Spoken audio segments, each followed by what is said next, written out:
In this video, we'll take a look at polynomials. Now, polynomial functions are functions with many terms. So my first example here, p of x equals 3x power 4, etc. So that polynomial has various features. So first up, the degree of the polynomial is the largest power, the highest power we have. So power 4 it is. So this is a degree 4 polynomial. Next we have coefficients, which are numbers which multiply the variable x, and the leading coefficient is always the coefficient of the biggest powered term. So in this case it would be the 3. Constant terms are those terms without x's, so in this case we have the -5 is our constant. Now there are different types of polynomials in the table at the bottom here. The first example is a linear function, and the degree of this polynomial, of the power on the x here, is 1. So the next one, we have degree 2, and we call them quadratics. The following one is power 3, or degree 3, which is a cubic, and the final has degree 4, which is going to be a quartic.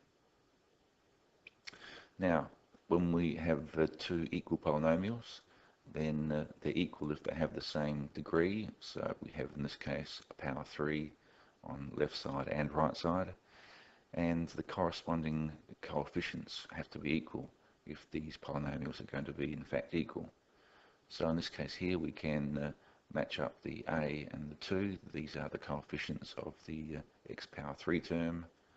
The b and the 3 match up, so we know that a equals 2, b equals 3, and we can quite easily work out the values of c and d by equating those coefficients. So we have c is -4 and d is equal to 6. Now the bottom problem, how do we equate the coefficients here if we don't have them in the same form?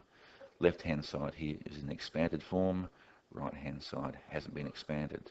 So there are a number of ways I can show you how to expand polynomials.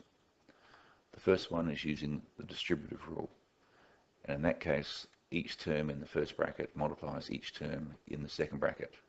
So the 3x will multiply the x squared plus 2x take 3 to make 3x cubed plus 6x squared take 9x.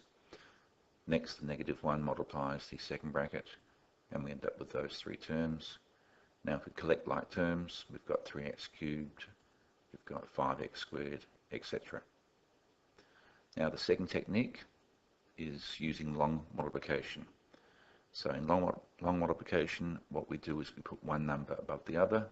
So here we'll put the x squared plus 2x take 3, the biggest term, above the 3x take 1. Notice that the x's are lined up, and so are the constants.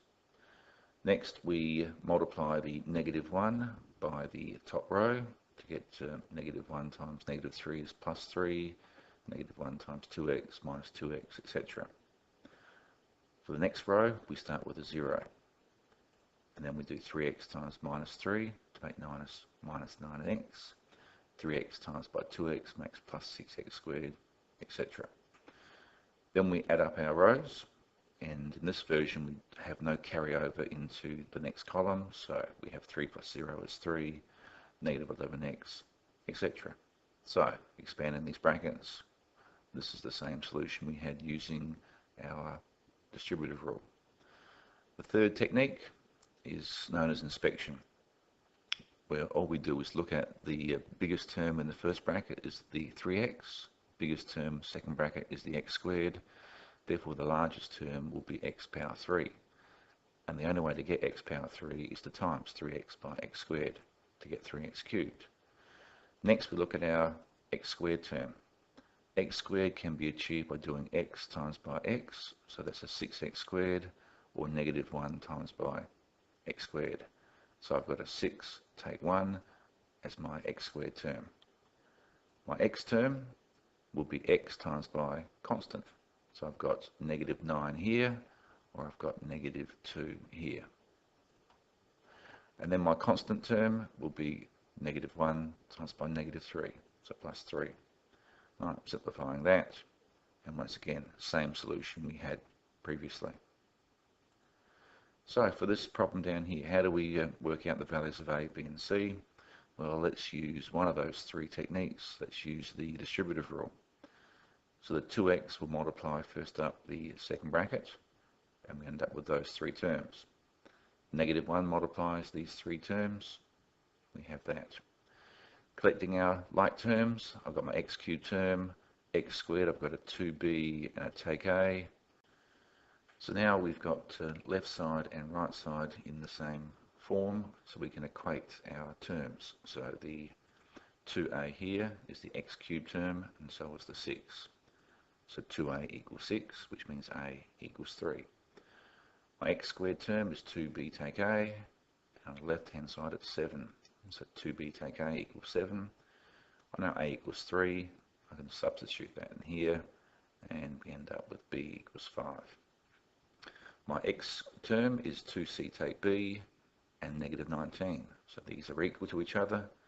We can now replace b by 5 in here, and we can solve for c.